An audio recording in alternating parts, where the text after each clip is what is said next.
Hi guys, you are watching my channel Ovi Birds Aviary. So guys, চলে এসেছি আজকে আবার নতুন একটা ভিডিও নিয়ে। আজকে তোমাদের সামনে নতুন একটা ইনফরমেটিভ ভিডিও নিয়ে এসেছি।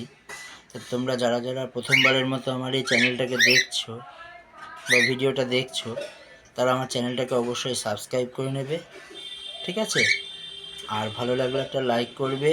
আর তোমরা এরকম ইনফরমেটিভ ভিডিও পেতে যদি কারো কিছু মনে হয় যে হ্যাঁ আরও অন্য ধরনের কিছু ভিডিও দেখতে চাও পাখির ওপরে, তাহলে পরে আমাকে মেসেজ করে জানাবে, ঠিক আছে? কমেন্ট বক্সে গিয়ে কমেন্ট করবে, আমি অবশ্যই চেষ্টা করব আমার অভিজ্ঞতা অনুসারে তোমাদের কাছে ভিডিওটা তুলে ধরতে।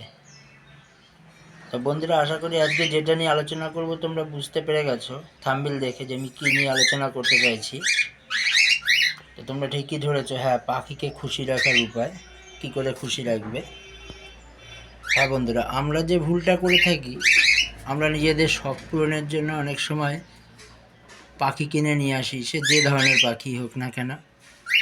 তার সাথে কেউ বড় খাঁচা, কেউ ছোট খাঁচা, মানে যে যেভাবে পারছি তাদের লালন পালন করছে। আমাদের উদ্দেশ্য কি?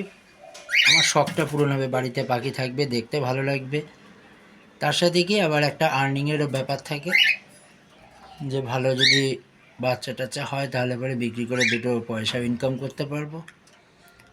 কিন্তু বন্ধুরা, বিষয়টা তো অত সহজ নয়।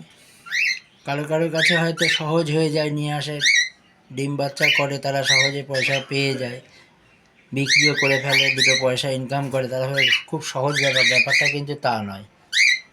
কারণ পাখিদের বুঝতে গেলে ওদের মনকে বুঝতে হবে, ওদের সাথে মিশতে হবে, ঠিক আছে?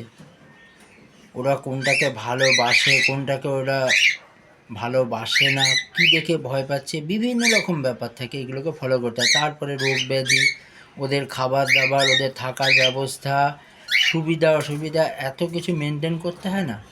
হ্যাঁ, তাই বলে যে কাজটা যে খুব কঠিন, সবার দ্বারাই অসম্ভব, তা কিন্তু নয়। এটা চাইলে আমরা সহজেই একটু অবজার্ভ করলেই কিন্তু পেয়ে যাই। একটু অবজারভেশনের প্রয়োজন আছে। জানি না বন্ধুরা তোমাদের কাছে কেমন লাগছে ব্যাপারটা, আমার কথাগুলো কেমন লাগছে, কিন্তু বিষয়টা তোমরা খুব ডিপলি ভেবে দেখবে যে শখ পূরণের জন্য তো আমরা খুব সহজে পয়সা আছে, দুটো পাখি কিনে নিয়ে চলে আসলাম খাঁচায়, ছোট হোক বড় হোক, মানে বড় অ্যাভারি হোক, ছেড়ে দিলাম, পুষলাম, 2-4 মাস পুষলাম, এত টাকা ইনভেস্ট করলাম, পাখিটা থেকে বাচ্চা পাচ্ছি না, ডিম দিচ্ছে না। কি হবে? 2 মাস 3 মাস রাখলাম, কি 4 মাস রাখলাম, 6 মাস রাখলাম, ম্যাক্সিমাম 1 বছর রাখলাম, ও প্রচুর খাওয়া খরচ, চলো বিক্রি করে দিই পাখিটাকে। আবার কারো না কারো হাতে বিক্রি করে দিলাম, সে দোকানে গিয়ে হোক, কোনো পরিচিত কারোর কাছেই হোক, হাটে গিয়ে হোক, যেভাবে হোক বিক্রি করে দিলাম। কিন্তু ব্যাপারটা কিন্তু তা নয়, কারণ ওরা কিন্তু এত সহজে এই কাজটা কিন্তু করতে চায় না। কোনো সময় করে ফেলে, কিন্তু ব্যাপারটা কিন্তু তা নয়। তোমরা ভেবে দেখো, আমাদের বাড়িতে যখন পরিবারের সদস্যরা থাকে, ছোট বাচ্চা হতে পারে বা বাবা মা, আত্মীয় পরিজন, যেই হোক না কেন, আমরা কিন্তু সবসময় চেষ্টা করি তাদের কী করে খুশি রাখবো। কিন্তু এই যে অবলা জীবগুলোকে আমরা লালন পালন করছি ছোট্ট একটা খাঁচার মধ্যে, কারণ এটা তো প্রকৃতির জিনিস, তাই না বলো? তো ওদের নিয়েও তো আমাদের ভাবতে হবে। ওরা যখন খোলা আকাশে থাকে বা বনে থাকে, জঙ্গলে থাকে, ওরা কীভাবে থাকে, কী খায়, কীভাবে চলে, এটা নিয়েও একটু ভাবতে হবে। এখন তো অনেক রকম ব্যবস্থা বেরিয়ে গেছে বন্ধুরা, সোশ্যাল মিডিয়ায়, ইউটিউব হোক, ফেসবুক হোক, ইনস্টাগ্রাম হোক, গুগলে হোক, যেভাবে খুশি হোক, তুমি এদের সম্বন্ধে সার্চ করে দেখে নিতে পারো। যদি কারো পোষার ইচ্ছে হয়, যে পাখিটাই পুষবে, আগে তাদের সম্বন্ধে ভালো করে জেনে নাও যতটা সম্ভব। আমরা নিজেদের শখ পূরণের জন্য বা নিজের আনন্দ ফুর্তির জন্য কী করি? কিছু খেতে ইচ্ছা হলো, কিছু করতে হচ্ছে, আমরা কিন্তু পয়সার দিকে তাকাই না, যদিও বা তাকাই 2 দিন 4 দিন সময় নিই, তারপরে কিন্তু সেগুলো করে দিই। কিন্তু এই অবলা জীবগুলোর জন্য আমরা ভাবি না, ওরে বাবা পাখি পুষবো, এত দামি খাবার কিনে দেবো, অনেক দাম, তার থেকে যা চলছে তাই চলুক। হয় না বন্ধুরা, এভাবে হয় না। ওদের খাবারের দাম বেশিটা ঠিক, কিন্তু কথায় বলে পাখির আহার, ওরা কিন্তু খুব বেশি খাবার খায় না। তোমরা একটু ভেবে দেখো, তোমরা একটু কষ্ট করে এনে দাও, হয়তো 200 টাকার খাবার আনলেও সারা মাস চলে যাবে, কিন্তু তুমি 2000 টাকা খরচা করছো নিজের পেছনে, আর অবলা জীবগুলোর জন্য 200 টাকা বা 100 টাকা খরচা করতে তোমার আমার ভীষণ গায়ে লাগে।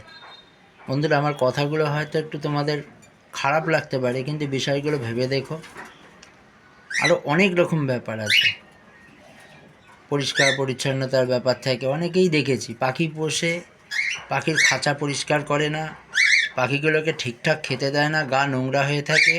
কিন্তু দেখো এখানে যে পাখিগুলো দেখা যাচ্ছে, একটা পাখি বাদ দিয়ে, এই পাখিটা আমি এনেছিলাম অসুস্থ পাখি, যার মাথাটা দেখো কেমন হয়ে আছে। এখন তো তবু একটু একটু পালক দেখা যাচ্ছে, মাথায় কিচ্ছু ছিল না। তোমরা যদি মনে করো যে হ্যাঁ আমি পাখিটাকে ভালোবাসি, পয়সার চিন্তা করো না, আগে ভালোবাসতে শেখো, তাহলে বুঝবে যে ওদের কী করে ভালো রাখা যায়। কারণ এরকম অনেক বার্ড লাভার আছে, পাখি প্রেমী আছে, যাদের থেকে জানতে চাইলে তারা তোমাকে সঠিক ইনফরমেশানটা দেবে। অনেক ব্যক্তি আছে, খুঁজে নিতে হবে। তোমার যদি ভালোটা নেওয়ার ইচ্ছা থাকে তাহলে তোমায় ভালোটা খুঁজে নিতে হবে। সবাই ভালো হয় না, সবাই সব কিছু জানেও না, খারাপ না হলেও সবাই সব কিছু জানে না, কিন্তু এটা তোমাকে খুঁজে নিতে হবে। তার মধ্যে 2-4 জন আছে আমার পরিচিত। তো তোমাদের যদি মনে হয় যে হ্যাঁ তোমরা পাখি পুষতে চাও, পাখি তোমাদের ভালো লাগে, তাহলে পরে তোমরা অবশ্যই আমাকে কমেন্ট করে জানাবে কী কী করণীয়। আমি সাধ্যমতো তোমাদের আমার অভিজ্ঞতা শেয়ার করব, ঠিক আছে?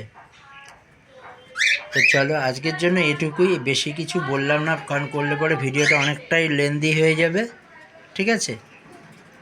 তো নেক্সট দিন আবার এই বিষয় নিয়ে আবার একটা আলোচনা করব, একটা করে পার্ট করব। কোনো দিন খাবার, কোনোভাবে নেচারটাকে কীভাবে তৈরি করা যায়, কীভাবে তাদের সঙ্গে মেশা যায়। এই দেখুন আমি দাঁড়িয়ে দাঁড়িয়ে ভিডিও করছি, পাখিগুলো আমি তোমাদের দেখিয়েছি যে হ্যাঁ প্রথম অবস্থায় ওরা কীরকম ভয় পেত, এখন কিন্তু অত ভয় পায় না।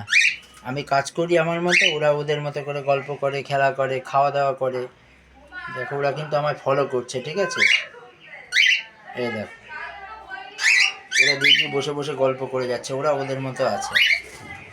তো যাক, আর বড় করলাম না, আজকের মতো এটুকুই বন্ধুরা।